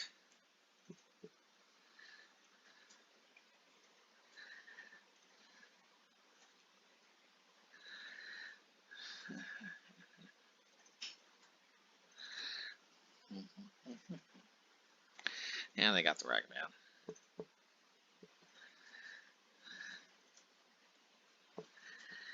Alrighty.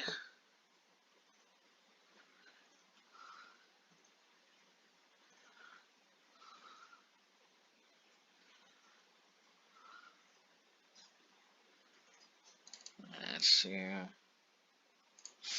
Blightning could be good. If they don't have Spell Pierce, this might be GG. Keyword might. They may not want to go to 3, so if they have a yep. But this means that I get to hit the last 2 cards in their hand and bring them to 1, which there are definitely worse things.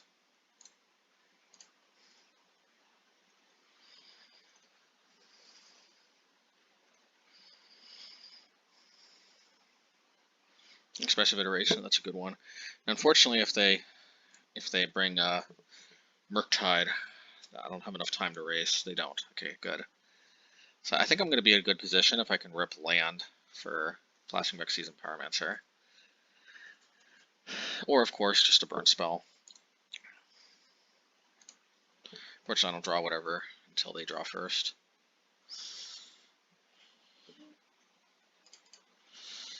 Okay. Well, hopefully they just didn't draw exactly Counterspell, or I guess whatever it's called, Archmage's Charm. Alrighty.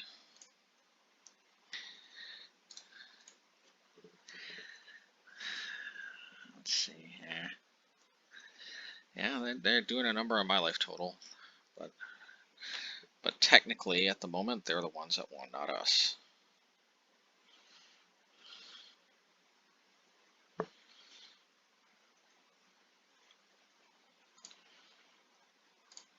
Okay, this is like the best possible card I think I could have gotten.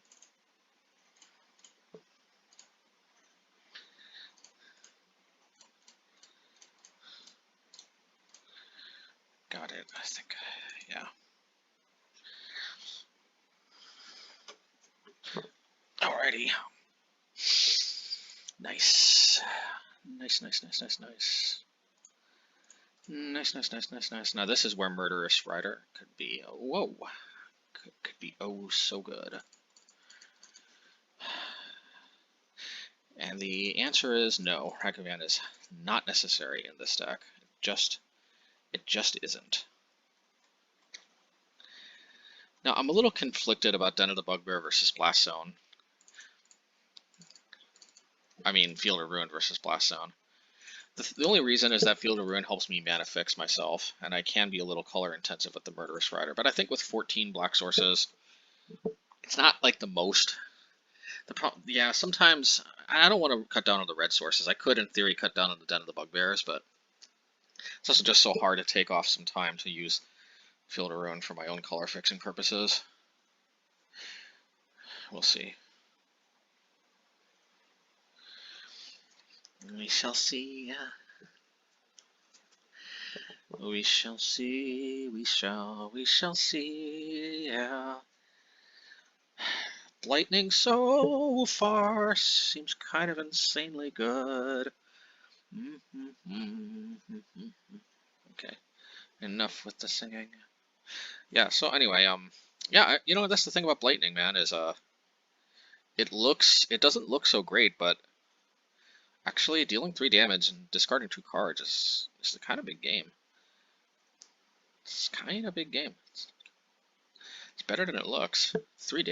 The discarding 2 cards is very real, and the dealing 3 damage is very real. This is very real. I don't know what to say other than that. Yeah, it is. This is very real.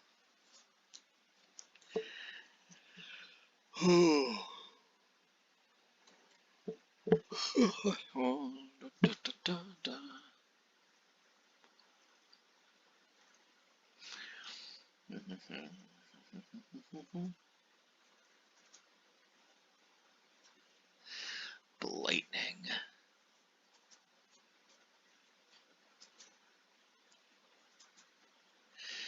Very real value.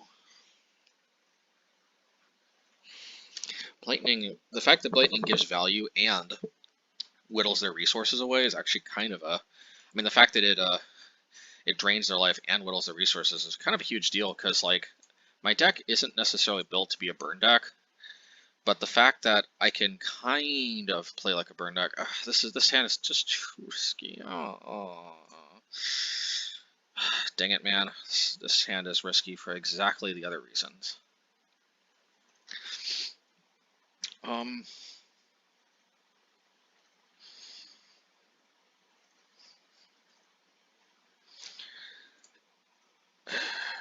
see here.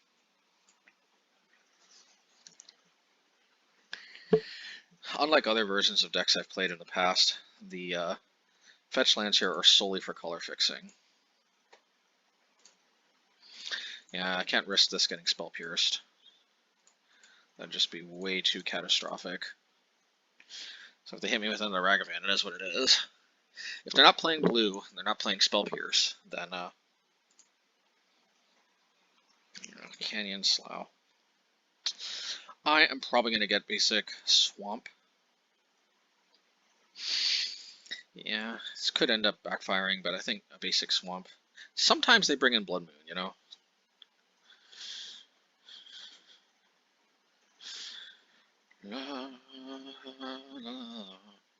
We just gotta remember to get basic Swamp. Well, if they go for Murktide, hopefully they do so while tapping out, and hopefully I get to hit it with Murderous Rider. That's one of the main reasons this is even in the deck. What's to say? All right, let's go. Dun, dun, dun, dun, dun, dun, dun, dun. Let's go. Let's cycle this.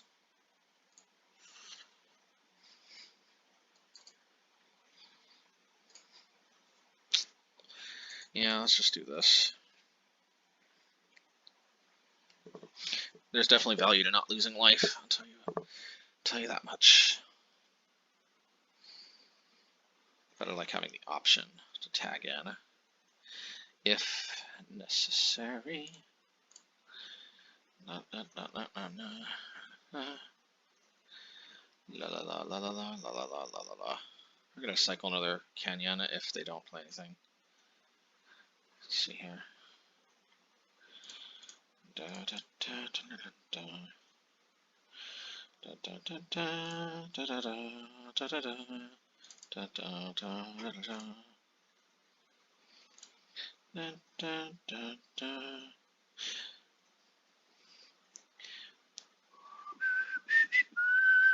Just in case they play Murktide in a turn, I'm definitely going to play Murderous Rider in a turn to play around Force Negation.